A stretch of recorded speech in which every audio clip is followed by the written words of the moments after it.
هيرجع النادي الاهلي للتدريبات مره اخرى.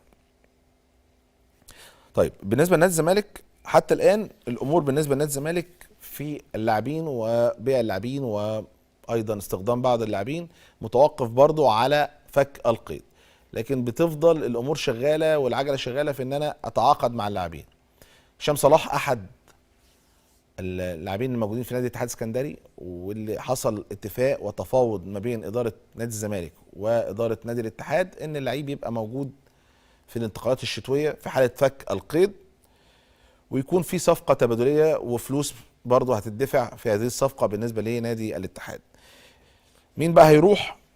حتى الان بالنسبه لهذه الصفقه ان هيكون الزناري مكان هشام صلاح، ومقابل مادي زياده كمان على هذه الصفقه التبادليه يكون موجود برضو لنادي الاتحاد.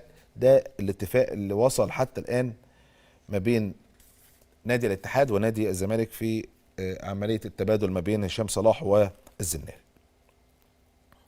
كلام عن عبد الله السعيد ان هو برضو بيقترب من نادي الزمالك، الكلام ده اتقال على فكره بقالنا سنين ان عبد الله السعيد كان مضى وبعد كده تيجي المفاوضات تتوقف. ليه بقى بتتوقف؟ المقابل المادي كبير وفي نفس الوقت السن، وان كان في بعض اصوات داخل مجلس الاداره في الوقت ده بتقول ان حتى لو عبد الله السعيد كبير ولعب في افريقيا مع بيراميدز، لان كان طبعا هيفيد بخبراته بامكانياته، هيفيد نادي الزمالك حتى لو في الدوري وكاس مصر مثلا.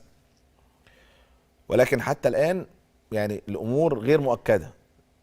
هنشوف الايام القادمه بالنسبه لعبد الله سعيد، وهل عبد الله كمان هيكون عنده القابليه دلوقتي ان هو يكمل في نادي اخر غير بيراميدز. ده برضه هنشوفه في الايام القادمه.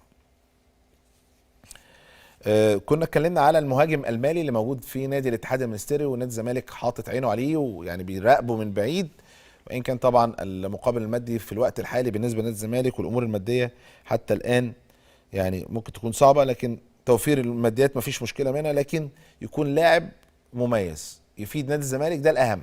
ما يبقاش زي اللي قبله في وجوده داخل نادي الزمالك من غير ما يفيد الفريق. ولكن حتى الان طبعا في مراقبه لهذا اللاعب. كان في كلام على اليو بادجي برضو ان مسؤولي نادي الزمالك برضو بيحاولوا يتابعوه، لكن اللاعب نفسه رافض العوده مره اخرى الى الدوري المصري من خلال وكيله وتصريحات وكيله. اسامه فيصل احد اللاعبين الحقيقه المعارين من نادي الزمالك، واللي موجود في البنك الاهلي واللي بيقدم اداء رائع، بيقترب الحقيقه من العوده مره اخرى. في حاجه طبعا نادي الزمالك لبعض اللاعبين زي اسامه فيصل، زي حسام اشرف لاعب بلديه المحله.